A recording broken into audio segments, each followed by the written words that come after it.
And I'm standing there, and the verdict comes down. I say, how is that possible? Based off the evidence, based off the prosecution's evidence, let alone our evidence. How is that possible? What's up with y'all? What's up with y'all? Welcome back to Moxy Approved. Today on Good Morning America, Jonathan Majors for the first time spoke on his feelings after being found guilty for misdemeanor assault on his white snow bunny. And I'm standing there, and the verdict comes down. I say, how is that possible? Now, the interesting part about this is Katt Williams spoke about this on Club Shay Shay. I didn't want to get with a white woman because I was scared she might have me running down the street like Jonathan Majors. There you go. See, come on, Katt. Maybe I'm a conspiracy theory, but I thought Katt Williams said any time they make you into that position, part of that contract is you do understand whenever we want to take you down, we can, right? But that's not the actual interview where Katt Williams pretty much predicted and told us what's happening with Jonathan Majors.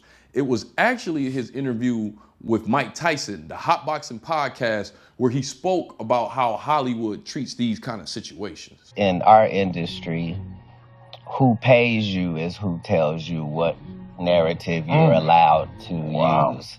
And I'm not paid, so I own my narrative. And that's pretty much what Katt Williams was talking about. They're controlling the narrative.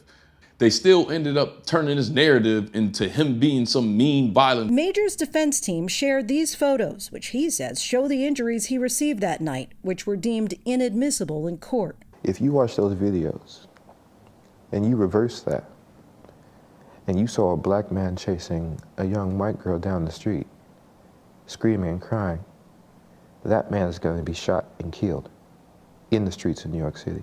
Hey, don't get me wrong. I don't feel sorry for him. You play with fire, you get burned. And Katt Williams is able to speak the way he's speaking because, like he said, he's paying himself. After he did that interview, he has like a 29-city tour. So the brother's gonna be all right. The only thing from the Jonathan Majors case that I will say that he was wrong, and they totally used that to make him look extra guilty, is that he pretty much trolled this white woman for not being a black woman. Where Majors encouraged her to act more like Coretta Scott King and Michelle Obama. I'm a great man, a great man. I am doing great things, not just for me, but for my culture and for the world. That is actually the position I'm in.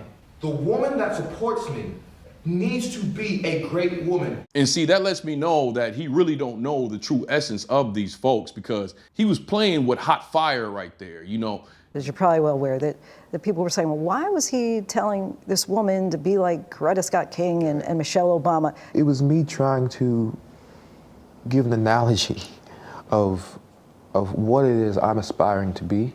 You know, these great men, Martin, President Obama, and trying to give a reference point to that. One of the things I also say is, like, I need her, in that case, Grace, to make the same sacrifices that I am making. Inside of these women's mind, there are no greater women than them. I know. In my dark past, I've dated one of them before. They feel like they're better than all these other women. That's why they have most of the parts of the protagonists in these movies. These movies are made to worship these white blonde women. He was playing with hot fire. A situation that I, in many ways, put myself in. And that part of it, I don't get. If you want a Coretta Scott King or a Michelle Obama, then why don't you just get yourself a black woman? He did learn his lesson, but I think he learned it too late. But you let me know how you feel about this in the comment section. I'm not gonna make this video long. Moxy out.